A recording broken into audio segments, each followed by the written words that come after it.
Kana napi relatives, Mimbiwa, Tahushka, Opi Miha. Hi, relatives. Hope everyone's doing well. Today, I wanted to get back into the family histories that we started out with. This time, we're on the family histories of North Carolina, South Carolina, and Virginia. So we're going to go in on this, and let's do it. So first family we're going to do here is the Armfield family. We got Daniel Armfield, born say 1715, was the mulatto servant of Robert Stubblefield on February 21st, 1738, when his master brought him before the Essex County Court for absenting himself from his service for 1 year and 15 days. He was in York County by June 20th, 1743, when he sued Ambrose Jackson for debt. The parties reached agreement before the case came to trial, and he sued Edward Fuller for trespass, assault, and battery on February 17, 1745-46.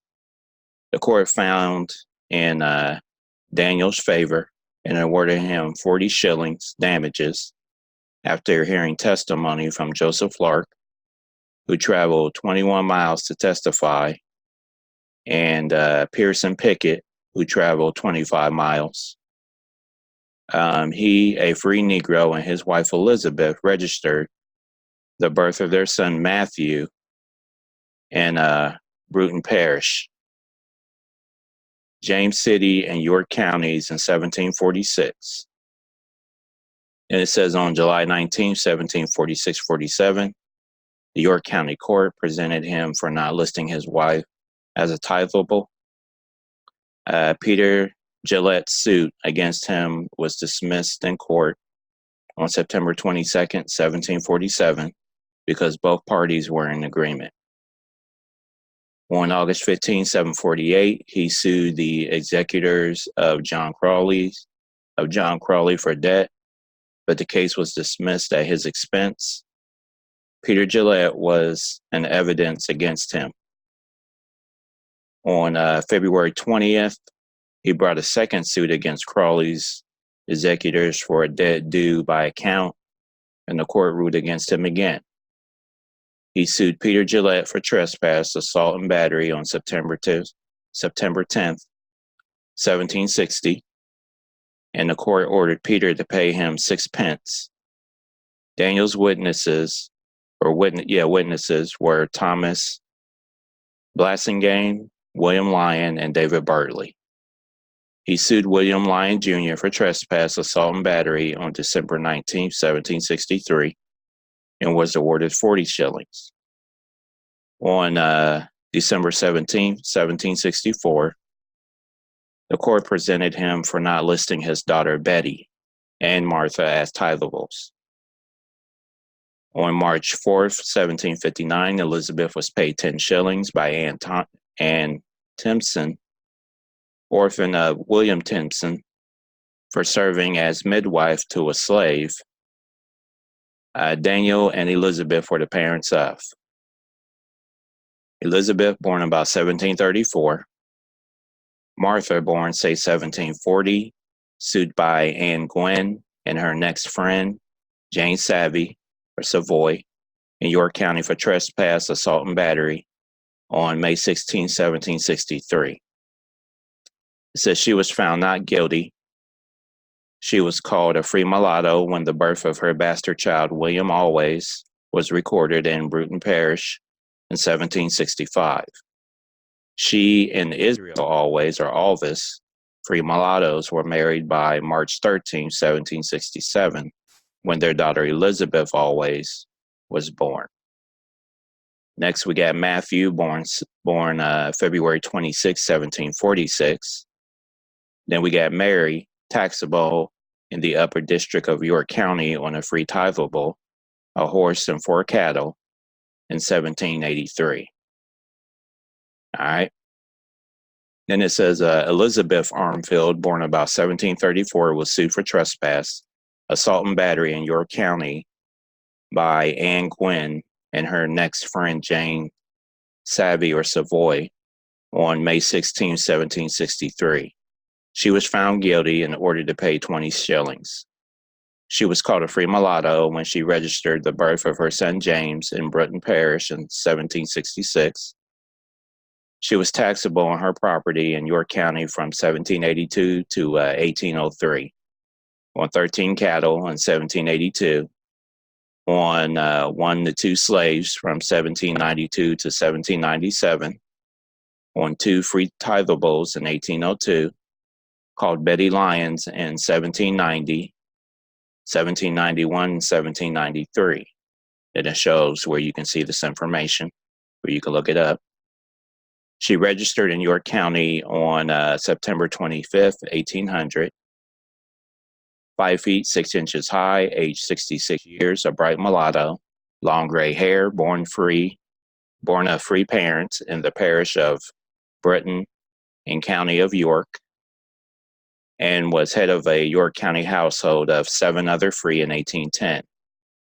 Her children were Millie, born, say, 1760, a poor orphan ordered bound out by the church wardens of Broughton Parish on May 19, 1760.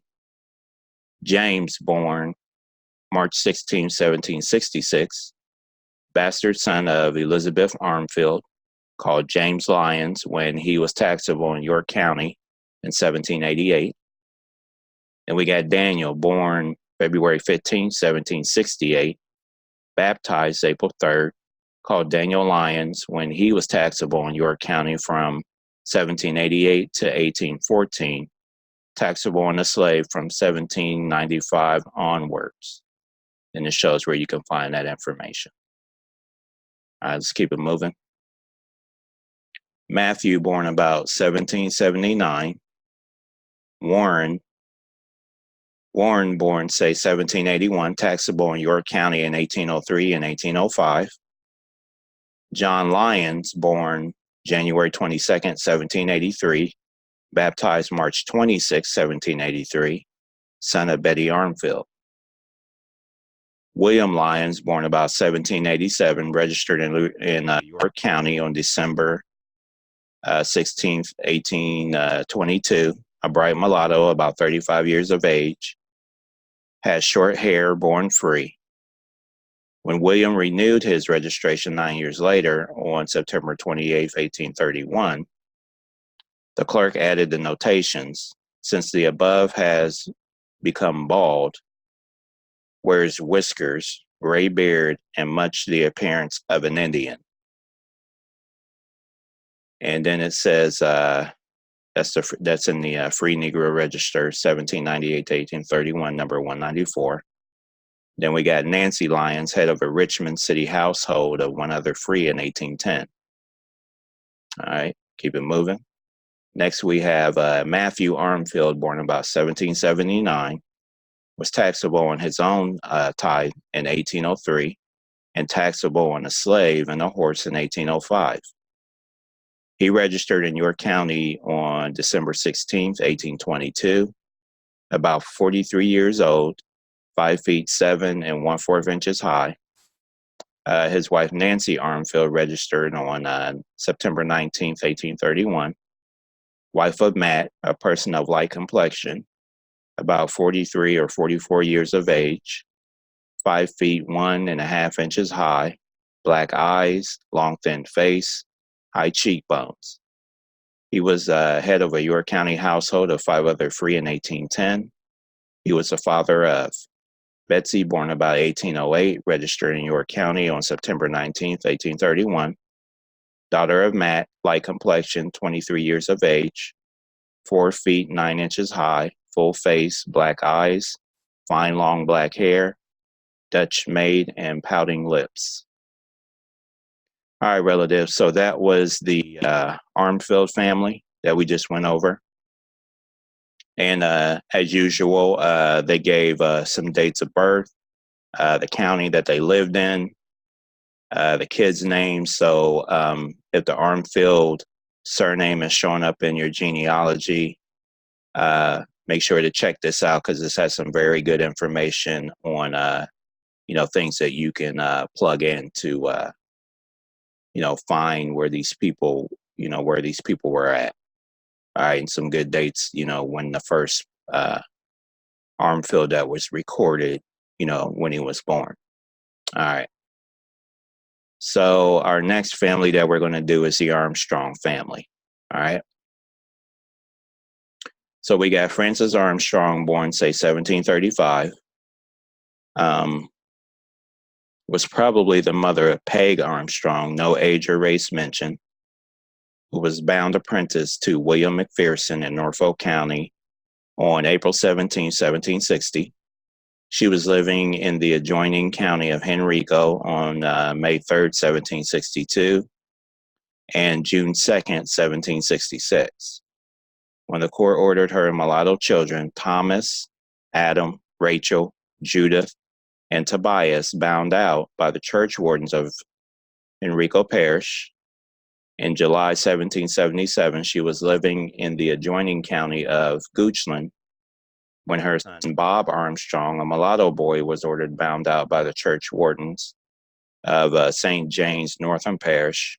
Her children were Margaret/Peg, born, say, 1752, bound apprentice in Norfolk County on April 17, 1760. Thomas, born, say, 1753, a mulatto who ran away from John Jude of Cumberland County, Virginia, according to the October 13, 1768 issue of the Virginia Gazette. Then we got Millie, born, say, 1753. Next we have Adam, born, say, 1755, served in the infantry during the Revolution in Virginia.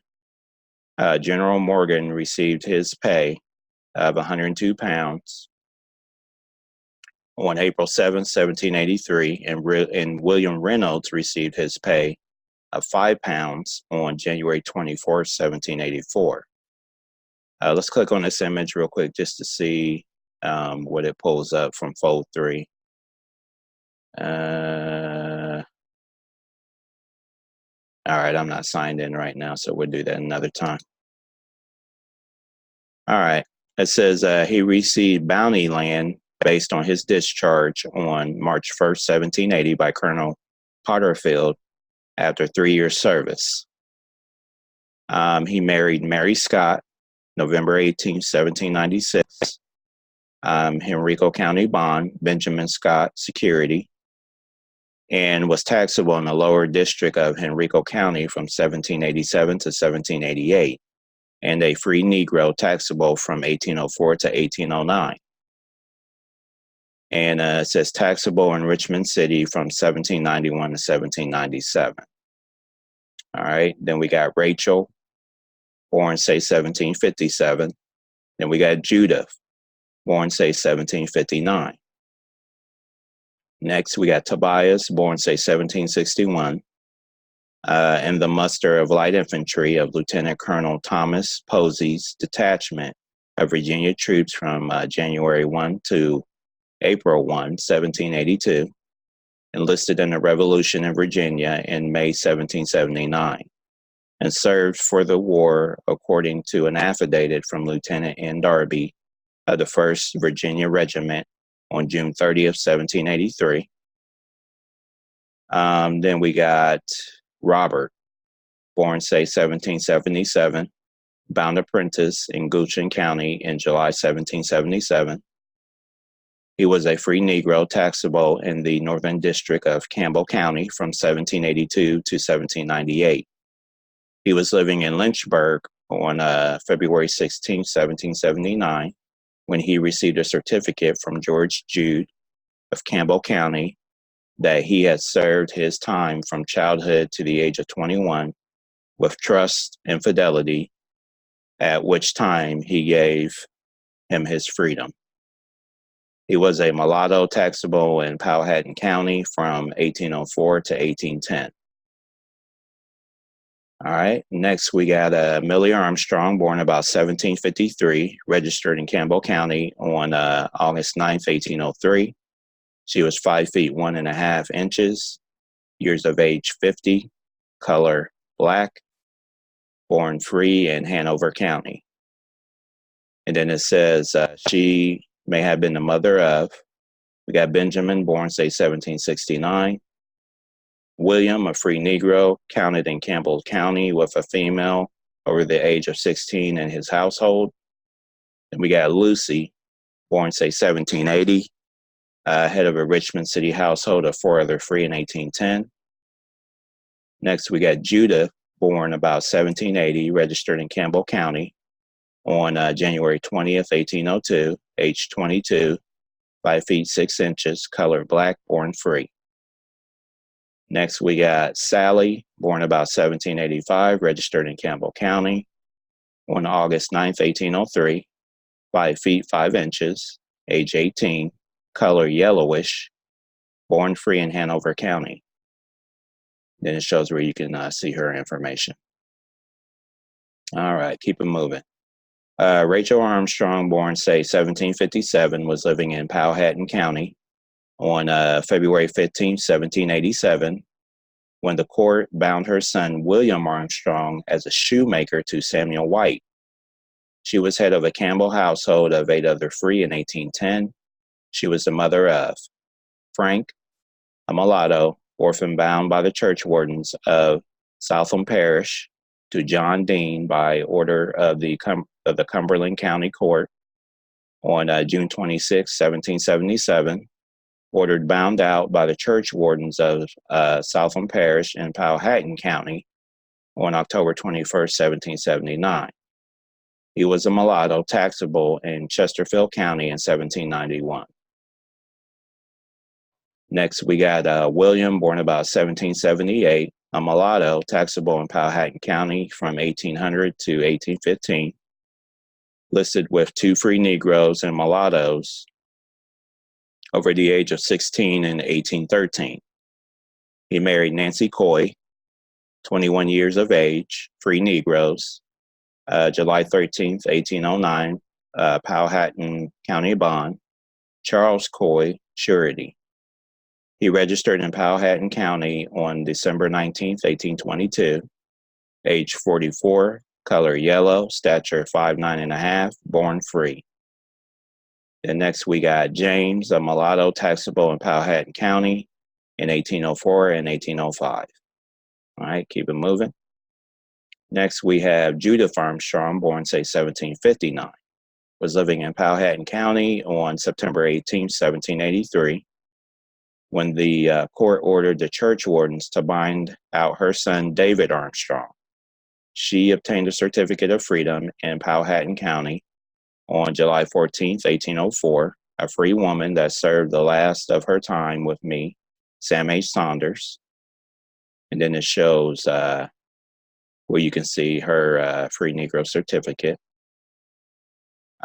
She was the mother of, we got David, born about 1780, free Negro, taxable in Campbell County in 1807. He registered in Powhatan County on August 21st, 1805. Aged 25 years, black, 5 feet 10.5 inches high, and born free. Next, we got Fanny, a mulatto girl, daughter of Judith Armstrong, bound by the Powhatan County Court to Edmund Toney on September 15, 1796. Next, we have Benjamin Armstrong, born, say, 1769. Was a free Negro taxable in Campbell County from 1804 to 1814. Taxable on 2 males in 1804 and 1811. Listed with a woman over the age of 16 in 1813. And head of a Campbell County household of 10 other free in 1810. He was the father of Fanny, born, say, 1790, daughter of Benjamin Armstrong. She looks like married Peter Moss, December 27th, 1809, Campbell County bond, Peter Moss and Benjamin Armstrong, bondsman. All right, relatives, so that was the Armstrong family.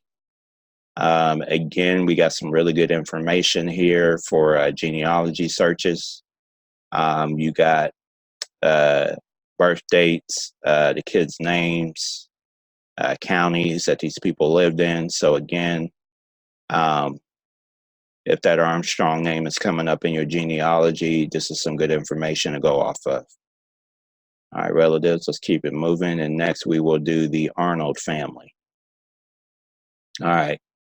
Mary Arnold, born, say, 1720, was living in Carteret County, North Carolina on June 4th, 1751, when the court ordered her mulatto daughter, Margaret, bound to Jabez Weeks.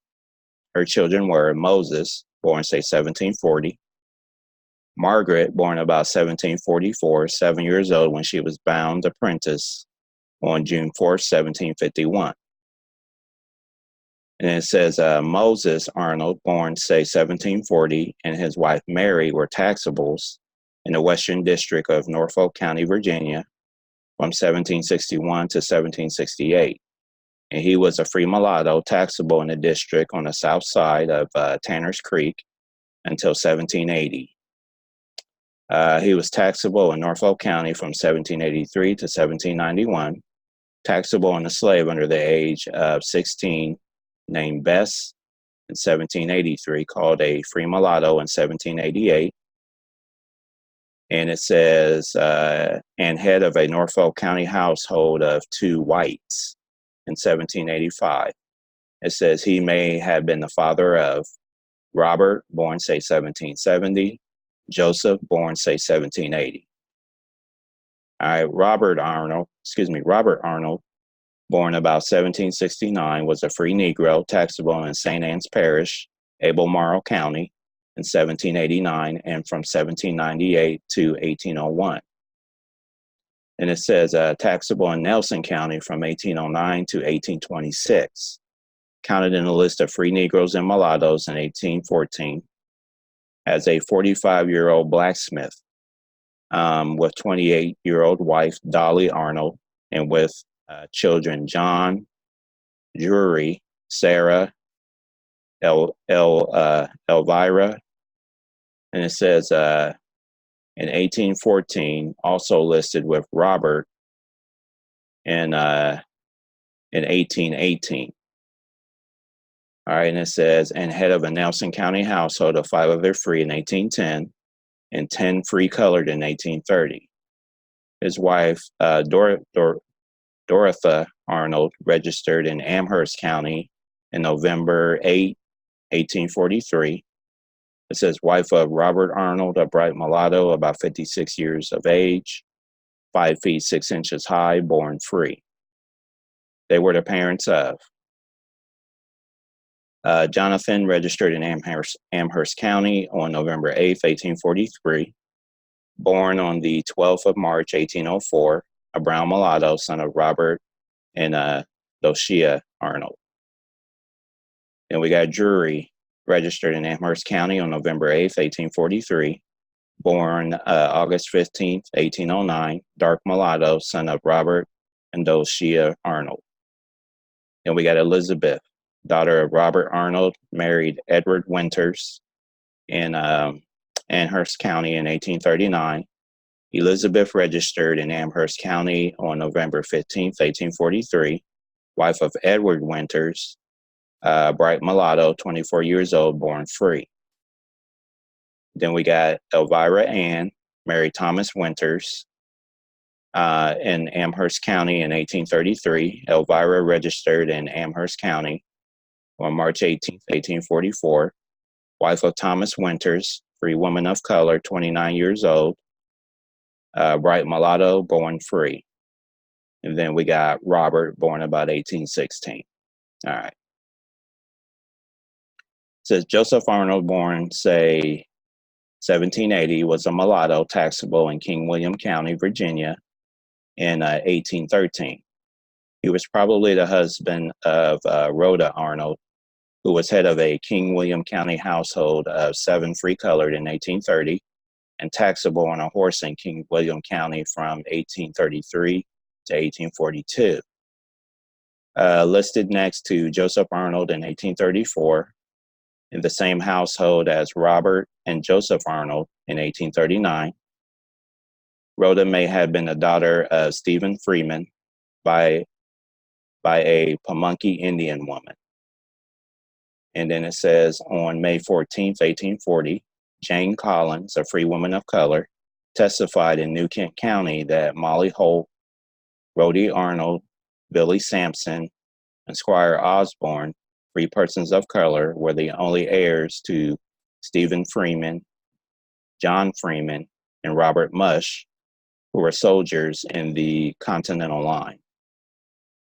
Then it says on March 10th, 1846, Rhoda Arnold, Molly Holt, Thomas Sampson, and Delphia Sampson were called heirs at law of Stephen Freeman in King William County when they gave power of attorney to receive bounty land for his service.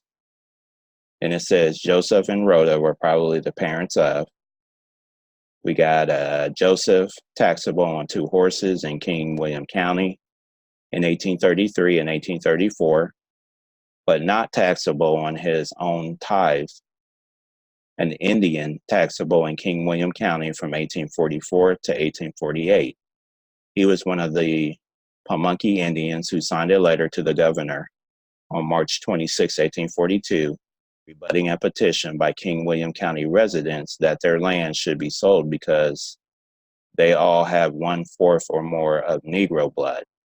And as proof of this, not one individual can be found among them whose grandfathers and grandmothers, one or more, is or was not a Negro. By stating that, there are many here that are more than half-blooded Indians. Though we regret to say that there are some here that are not of our tribe. And then it shows where you can see that collection about that information I just read. Next, we got Robert, taxable on a horse in King William County from 1839 to 1849, called an Indian, starting in 1844. He was one of the adult men of the Pamunkey Indians who signed a letter to the governor in February 1836, in which they admitted that there were mulattoes living on the reservation. All right, relatives, so that was the Arnold family. And again, we got some good information in there about, them being Indians. We got some good birth dates, kids' names. So again, if the Arnold family is showing up in your genealogy, you got some awesome information in here. All right. And the last one that we're probably going to do today is going to be the Artist family. Okay. So this one's a little more lengthy than the other one. So just hang tight with me. All right. So it says Hester or parentheses Easter Artist, alias Anderson, born say 1687, was one of the slaves freed by the October 29, 1712 will of John Fulcher of Norfolk County, Virginia. It says August 1733, Bertie County Court described her as a free Negro woman living in Virgia, which is Virginia, when her attorney Richard Washington asked the court to bind her son, a Negro boy named Robin Artist, as an apprentice. The court ordered that Robin, adjudged by the court to be 12 years, be bound to John Hodgson, gentleman of this precinct, and the court, knowing this said boy's father to be a slave. And it shows where you can see that information. It says Robin was probably named for Robin Richards, another slave that Fulcher freed with the Andersons. Hester's children were Robin, born about 1721, John, born say 1723, Abraham, born say 1724, Martha, born say 1731, and Lewis, born say 1733. All right, it says Edward, born say 1736, sued John Newsom in Southampton County on March 10, 1757 for trespass, assault, and battery. The court permitted Edward a continuance to take the deposition of William Shuffle. And on August 12th that year, Newsom was found guilty in order to pay Edward 5 shillings. Joseph Cobb sued him for a debt of £2 15 shillings on December 10th, 1764. Abraham Artist was his security, and Robert Newsom was a witness to the note. He sued William Brom on February 18, 1765, for £3 due by promissory note on December 13, 1764. Nathan Pope sued him for £10 damages on April 13, 1764, for his failure to fulfill his promise of November 21st, 1761, to raise a filly to the age of 2 years. All right. Next, it says John Artist, born, say, 1723, sold a horse and household goods to Bridgeton Jones in Isle of Wight County on August 12, 1746. He was granted land in Johnston County, North Carolina on June 20th, 1749, and sold this land on October 18th, 1756. He was called a Negro in Southampton County on October 12, 1752, when he asked the court to add his wife, Sarah, to the list of tithables. He was sued in Southampton County by James Jordan Scott on January 8, 1756, and by John Pope on July 14, 1757. But the case was dismissed when the parties agreed. And it says on October 13, 1758, Timble and Fisher sued him for a debt of £10, which he failed to pay. So the sheriff sold his effects: a tar kiln, heap of lightwood, 3 sows, 13 shoats, gourds, 3 bushels of corn, a cedar hogshead, 2 stools, a washing tub, table, shoe lasts, a couch frame, 3 benches, a field of growing corn, potatoes, peas, and cotton. And it says he was sued for a debt of £2 6 shillings by Bridgeton Jones on November 13, 1760. Since he had left the county, the sheriff attached part of his estate, which was in the hands of Matthew Charles. He had been living on 100 acres in the piney woods owned by Arthur Williams not long before Williams made his January 19, 1761 Southampton County will, by which he gave the plantation on which Jones Artist lately lived to his daughter Mary Carr.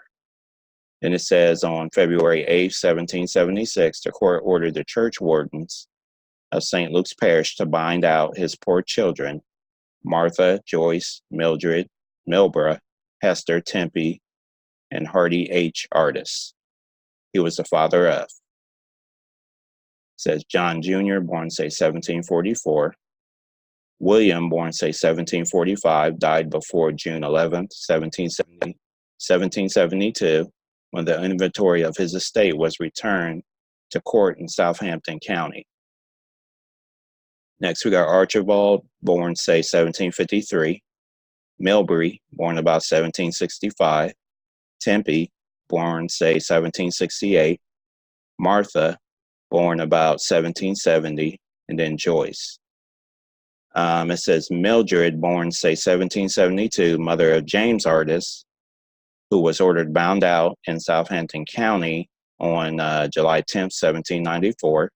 Her suit against a member of the Bryant family abated on January 8, 1795. James was taxable in St. Luke's Parish, Southampton County in 1809 and 1810. Next, Hester Esther married Simon Vick, March 8th, 1792, Southampton County bond. It says Giles Vick, surety. Simon was head of a Southampton County household of 10 other free in 1810. And it says Hardy, born, say, 1775, taxable in St. Luke's Parish, Southampton County, from 1796 to 1798. He married Elizabeth Howard, June 25th, 1799, Granville County, North Carolina bond, and was head of a Warrenton, Warren County, North Carolina household of 5 other free in 1800. All right, keep it moving. Next, Abraham Artist, born, say, 1724, purchased 50 acres in Nottoway Parish, Isle of Wight County, adjoining John Vick on March 24, 1745. On June 13, 1754, he was one of 14 heads of household who were sued in Southampton County Court for failing to pay the discriminatory tax on the female members of their households. William Bynum informed the court that he had failed to pay the tax on Hannah Artist, who was probably his wife. Robert Newsom provided security for his bail. He pled not guilty at first, but withdrew his plea and confessed when Francis Locust, James Brooks Jr., John Bird, and John Bird Jr. were found guilty. He was fined 500 pounds of tobacco. Richard Vick sued him for a debt on March 14, 1755, but the case was dismissed when they agreed, and the court awarded him looks like 3 pounds, 8 shillings for a debt due to him by account from Vick. He died before April 18, 1772, when his Southampton County estate was appraised. On March 9, 1786, William Whitehead sold 50 acres adjoining Rick's Branch in Southampton County, with the exception of that portion which was then occupied by Hannah Artist in right of her husband, Abraham Artist, deceased. He may have been the ancestors of Lydia, born, say, 1746. Then we got Edward, born, say, 1750, fined 500 pounds of tobacco on January 10, 1771, for not listing himself as a titleable in Southampton County. He was called Ned Artist in 1772, when he was paid 12 shillings by the estate of Abraham Artist, deceased. He was taxable in St. Luke's Parish, Southampton County, on 2 slaves and a horse in 1782, and taxed on his own tithe from 1783 to 1809, called a free Negro from 1804 to 1806, and head of a Southampton County household of 5 other free in 1810. Then we got Absalom, born, say, 1755. Then we got Anne, born, say, 1760. Then we got George, born, say, 1760. All right, keep it moving. Next it says John, born, say, 1761, taxable in Southampton County from 1782 to 1802. His tax charged to James Maggot in 1787, taxable in 1789 and 1790, taxable on his own tithe, and 16 to 21-year-old Simon Vick in 1796, called John Artist Sr. from 1799 to 1801. Looks like he married Phoebe Canton, September 10th, 1800, Southampton County bond, Nathan Worrell, surety. And it says Burwell, born about 1762, a soldier born in Southampton County and living there in September 1780 when he enlisted. It says planter, black complexion. And it says okay,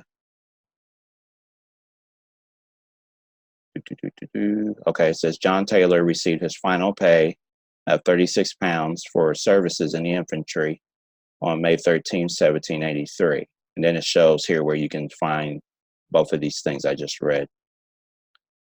He married Angie Hurst, August 21st, 1783, Southampton County marriage.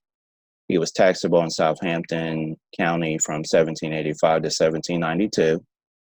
Taxable in John Jackson's household in 1789. Then we got Miriam, born about 1770, married Reuben Hathcock, February 10th, 1791, Southampton County bond. Charles Birdsong, security, February 17th, marriage. And it says she registered in Southampton County on July 31st, 1810. Miriam Hathcock, age 40, dark mulatto, 5 feet 3.5 inches, freeborn. All right. Next, we got Martha, born about 1770, married Robert Clements, July 22nd, 1801, Southampton County bond. January 23rd, marriage. Pat Clements was head of a Southampton household of 5 other free in 1810. She was about 40 years old when she registered in Southampton County on July 30th, 1810. Martha Clements, age 40, black, 5 feet 5, 3/4 inches, freeborn. All right, then we got Ange, married Sampson Carey, March 5th, 1796, Southampton County bond. Micaiah Johnson, surety. All right, next we got John, born about 1775, taxable in Southampton County in 1792, and from 1798 to 1820. Taxable with Joseph Artist in Joel Newman's household in 1792, called John Artist Jr., from 1798 to 1804. He married Blythe Powell, February 15th, 1802, Southampton County bond, John Pope surety. It says Evans Pope, witness. He registered in Southampton County on August 1st, 1810, age 35, black, 5 feet 10 inches, freeborn. And it says Tabitha, who was apparently his wife, registered the same day, age 35, black, 5 feet 1.5 inches, freeborn. He was head of a Southampton County household of 8 other free. In 1810, he and his wife Tabitha were living on Thomas Newsom's land in 1812. He and his unnamed wife and daughter Lucy were living on Newman's land in 1813. They were taxable on a horse in 1814. His wife was called Faithy when they were planters living on Thomas Newsom's land in 1815. He was taxable with son Cordy in 1820. Says Faith, born about 1794, registered in Southampton County on July 13th, 1821, age 27, rather a bright complexion, 4 feet 10 inches high, freeborn. And it says Cordell registered in Southampton County on August 8th, 1821, age 22, rather bright complexion, 5 feet 3 1/4 inches, certificate by John Pope, freeborn. All right, keep it moving. Next, we have Joseph, born about 1782, taxable in St. Luke's Parish, Southampton County, from 1801 to 1804, taxable in the household of Joseph Barnes in 1805. A hatter living with his wife, Oni, on Henry Person's land in 1813, listed his wife, Oni, in 1815, on Aggie Kersey's land in 1817. And head of a Southampton County household of 5 other free in 1810. He registered in Southampton County on August 16th, 1810, age 28, black, 5 feet 5.5 inches free, 5 feet 5.5 inches freeborn. It says, and registered again on June 16th, 1831. His wife was apparently identical to Ona Artist, who registered on August 7th, 1810. Age 27, mulatto, 5 feet 3 inches, freeborn. and registered again on June 16th, 1831, age 48, yellow, 5 feet 3 inches, freeborn. And it says C number 837. All right, keep it moving. Next, it says Martha / Pat Artist, born say 1731, was living in Southampton County on October 13, 1758, when the court ordered the church wardens to bind out her children, Lucretia, Elvin, and the alderman. Then it says she was the mother of Lucretia, born say 1753, Elvin, born say 1755, alderman, born say 1757, and Priscilla, born about 1761. All right. All right, it says Lewis Artist, born say 1733, was sued in Southampton County on December 14th, 1752 by Thomas Jarrell. The court ordered Jarrell 20 shillings according to the Act of Assembly in that case provided. On June 13, 1754, he was one of the 14 heads of household who were sued in Southampton County Court for failing to pay the discriminatory tax on female members of their failed to pay tax on Mary Artist, who was probably his wife. It says he sued William Lane in court on July 9, 1761, and the court ordered a commission to take the deposition of several witnesses in Carolina. The suit was decided in Artist's favor when Lane failed to appear. He was a black man listed in the undated colonial Northampton County, North Carolina muster roll of Captain James Fasion's company. He was sued for debt in Southampton County by merchant James Jordan Scott. And on September 12, 1771, for a balance due of £7 13 shillings on his account from 1764 to 1767, which included cloth, buttons, buckles, needles, linen, a blanket, shoes, brandy, rum, molasses, salt, and barrels of tar. He was added to William Blunt's list of tithables on September 12th, 1776. He was taxable in Southampton County on 2 horses and 5 cattle in 1782, 2 horses and 8 cattle in 1783, and taxable in St. Luke's Parish until 1793, when his name was crossed off the list of tithables. His suit for debt against William Vicks was submitted for arbitration on July 9, 1784. The court awarded him an attachment against Richard Demery's property on December 9, 1784, to satisfy a debt of 4,000 pounds of tobacco. He and Abraham Artist were sued for a debt of £4 on May 11, 1787. And it says his children were. We got Abraham, born, say, 1765. Mary, a black person, 12 to 50 years old, living alone in Dupree's District in Northampton County for the 1786 state census. The wardens of St. George Parish, Northampton County, paid Peter Stewart for keeping her from January 1st to April 1st, 1800. Then we got Honor. Looks like born, say, 1773, daughter of Lewis Artist, married Luke Archer. January 26, 1792, Southampton County bond, Newick Vic surety. January 27, marriage. And it says Luke registered in Southampton County on June 1st, 1802. Age 55, mulatto, 5 feet 8 and 1/4 inches high, emancipated by Joshua Vick.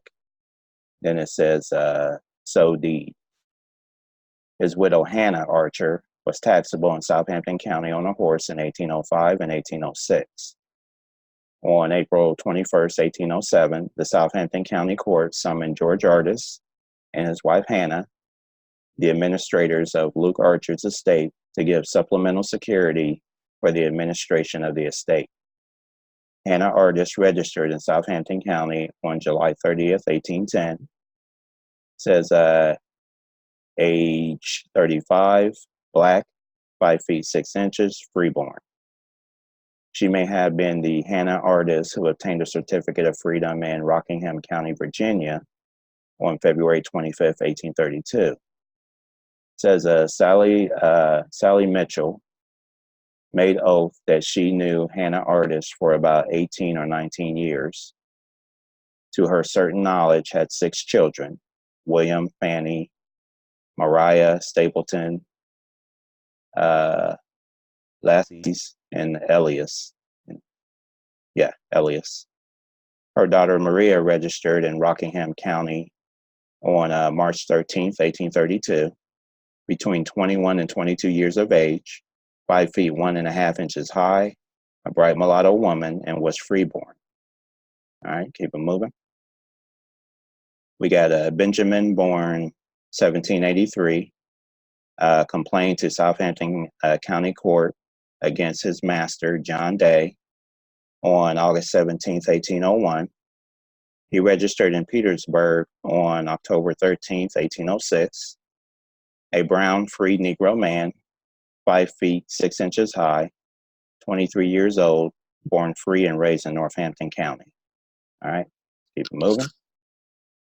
All right, next we got John Artist. It says John Artist, born, say, 1744. It was called John Artist. John Artist June, when he purchased land in Edgecombe County on the south side of Toysnot Swamp near Mill Branch for £10 on June 10, 1765. A July 6, 1765 Edgecombe County deed described land on the south side of Little Mill Swamp adjoining land whereon John Artist then lived. He was called John Artist June when he sold this land for £25 on December 21st, 1782. And it says he may have been the ancestor of. We got Thomas, served in the Revolution from North Carolina. And then it shows where you can find those archives. Then we got Stephen Artist. And as you can see, the name spellings are starting to change here. Surname. Enlisted for 12 months in Hall's Company of North Carolina Line in 1781 and was discharged on November 21st, 1782. Then we got Joseph, paid for serving in the militia in Wilmington District during the Revolution. Roster of soldiers from North Carolina in the American Revolution, 415. It says North Carolina Revolutionary War pay vouchers, and then you can click here and see where those vouchers are if you have Family Search. Perhaps the Josiah Artist, who was listed, who was in a list of men raised in Johnston County for the Continental Line. And then it shows where you can see that information. All right. Next, we got John, born about 1763, enlisted in 1781 in Colonel Hall's Company of Abraham Shepherd's 10th Regiment. He and John Goodwin were imprisoned for robbery in Halifax on August 15th, 1781. He left the service on November 1st, 1782. Benjamin McCullough drew his final pay for Arthur Pierce, and it shows where you can see that information. He was a buyer at the March 2nd, 1803 Edgecombe County sale of estate of Robert Peel. And then it says he was about 56 years old on April 27th, 1819, when he appeared in Cumberland County, North Carolina court to apply for a pension and claim 12 months' pay as a private in the Revolution. He stated that he enlisted in May 1781 and joined Captain Clem Hall's company of the 2nd Regiment. And it says William Lomack testified that he saw John join the regiment with General Greene at the headquarters at High Hills of Santee South Carolina in June 1781. He was head of an Orange County, North Carolina household of 5 free colored in 1820.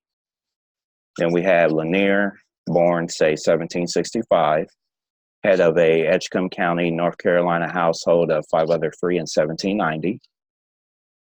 Next, we got Lewis, born before 1776, head of a Edgecombe County household of 6 other free in 1810 and 4 free colored in 1820. He was taxable on 1 black poll in Edgecombe County in 1815. Perhaps his wife was Elizabeth Artist, the only heir of Edward Griffith, deceased, who was living in Edgecombe County on August 18, 1820, when she assigned her right to a land warrant of 1,000 acres for service in North Carolina line to Dempsey Bryan. Then it shows where you can see these land warrants for the Revolution. All right, next we got Edie, born, say, 1775, a base-born child ordered by the August 26, 1776 Edgecombe County Court bound as an apprentice to Joseph Sims and his wife Charity. Then we got Mary, born before 1776, a buyer at the March 2nd, 1803 Edgecombe County sale of the estate of Robert Peel, and head of an Edgecombe County household of 5 free colored in 1820. Then we got Absalom, born before 1776, taxable on 1 black poll in Edgecombe County in 1815, and head of a Edgecombe County household of 2 free colored in 1820. Then we have Richard, born 1779, a mulatto boy apprenticed as a cooper, and John Norwood by the November 25th, 1782 Edgecombe County Court. He was a buyer at the March 2nd, 1803 Edgecombe County sale of the estate of Robert Peel, and taxable on 1 black poll in Edgecombe County in 1815.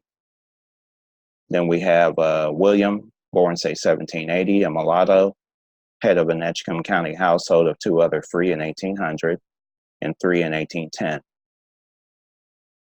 Then we have Winnie, born, say, 1781, a mulatto child ordered bound by the Edgecombe County Court on November 25th, 1782. And it says head of an Edgecombe County household of 4 other free in 1810. Next, we have Anne, born, say, 1782, a buyer at the March 2nd, 1803 Edgecombe County sale of estate of Robert Peel, and head of an Edgecombe County household of 6 other free in 1810. Next, we have Champion, born about 1790, taxable on 1 free poll in Edgecombe County in 1815, head of an Edgecombe County household of 2 other free in 1810, and 6 free colored in Cumberland County, North Carolina in 1820. And then we have David, taxable on 1 free poll in Edgecombe County in 1815. All right, keep it moving.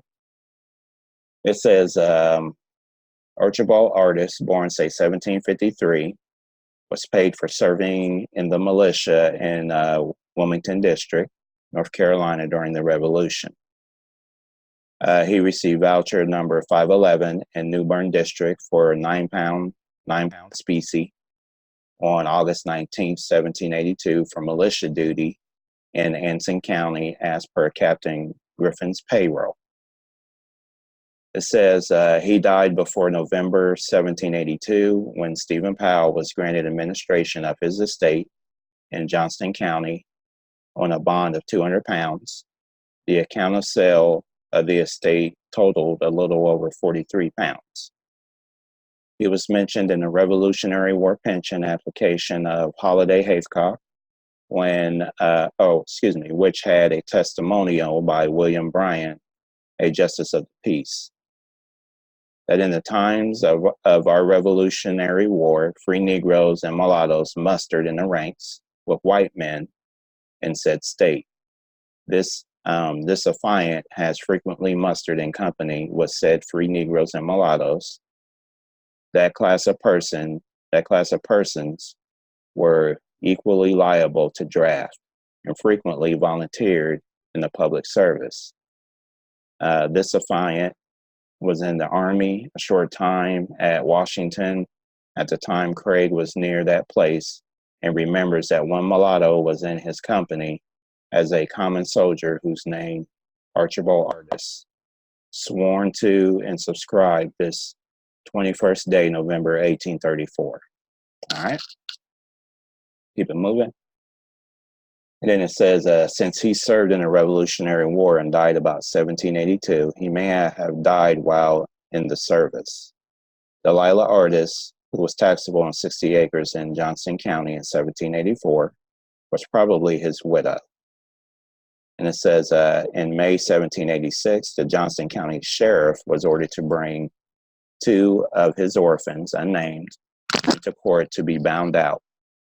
Delilah was head of a free-colored Wayne County household in 1820. Perhaps Archibald and Delilah's children were. We got Luke, born 1776 to 94, head of a Johnston County household of 7 free-colored in 1820. Then we got Delilah, born 1776 to 94. It says head of a Wayne County household of 4 free-colored in 1820. Joseph, born 1776 to 94, head of a Wayne County household of 4 free-colored in 1820. And it says in 1840, he was over 45 years old, head of a household of 3 free-colored in Harrison Township, Vigo County, Indiana. All right.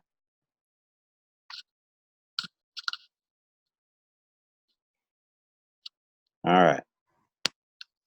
So next it says we got Milbury Artist, born about 1765, daughter of John Artist, was bound apprentice by the church wardens of St. Luke's Parish, Southampton County, on February 8, 1776.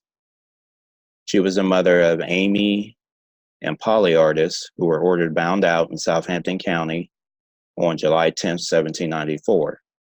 She registered in Southampton County on July 28, 1810, age 45, black, 5 feet 6 inches, freeborn. She was taxable on a horse in St. Luke's Parish from 1809 to 1811, taxable on a free male title bull in 1810, listed with her son Isham, daughter Polly, Amy, and Matilda on Jacob Baird's land in 1812, a spinner living with her daughter Matilda on William Ferguson's land in 1813, listed with son Israel in 1817. She was the mother of. All right, we got Amy, born about 1785, registered in Southampton County on July 28, 1810. Age 25, black, 5 feet 5, 3/4 inches, freeborn. And it says she had an illegitimate child by Solomon Hurst before March 19, 1804. Next, we got Polly, born about 1788, registered in Southampton County on July 28, 1810, age 22, black, 5 feet 6 inches, freeborn. Then we got Isham, listed as a taxable in his mother's household, 1812. Matilda, listed in her mother's household in 1812. And we got Israel, listed in his mother's household in 1817. All right. Next, we got Tempe Artist, born, say, 1768, poor child of John Artist, was ordered bound out by the church wardens of St. Luke's Parish on February 8, 1776.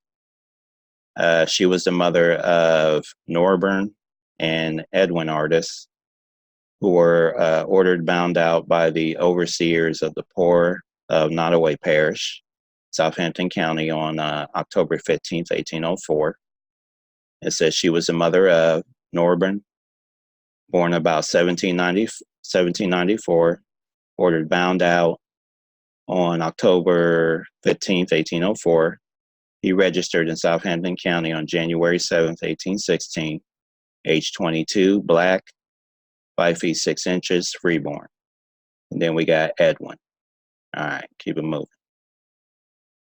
Says Martha Artist, born about 1770, was called Patsy Artist when she registered in Southampton County on June 12, 1794.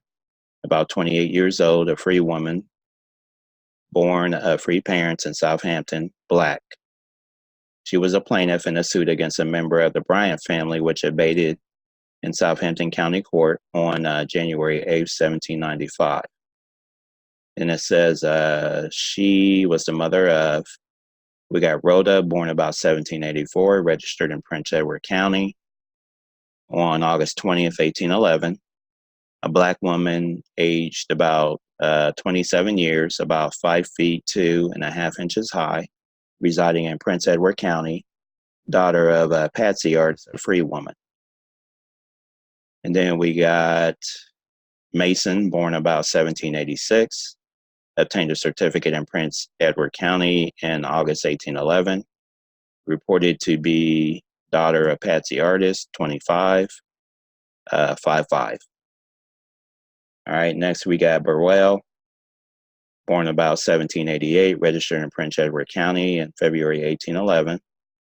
A black man aged about 23 years, about 5 feet 6 inches, born of Patsy Artist, a free woman. Then we got Patsy, born about 1793, obtained a certificate of freedom in Prince Edward County in August 1813. Woman of dark complexion, born of free parents, 20 and 5 feet and a half inches. All right. Next we got, Lydia Artist. And I think we may stop right here. We've been going about an hour, so we'll pick back up and do the second half of this on another time. Let's see how much more of it we have. Yeah, so like I said, the Artist family is pretty lengthy, so we're going to stop right here for now. So yeah, when we pick back up, we'll begin again with Lydia Artist. But that's the Artist family so far. A lot of good information here. Like I said, this is a long one, so you're getting a lot of good info. You're getting, the parents' names, kids' names, birth dates, counties, all kinds of stuff. So let me stop screen sharing. All right, relatives. So that was the North Carolina, South Carolina family history that we were just doing there. I appreciate everyone taking the time to come in and listen to me do that information for the video. I appreciate you guys taking the time out. I really do, for coming out and listening to me, because I know some of this information is really long listening to me read it. But more love to you all, and like I always say, I'll see everyone next time. Later.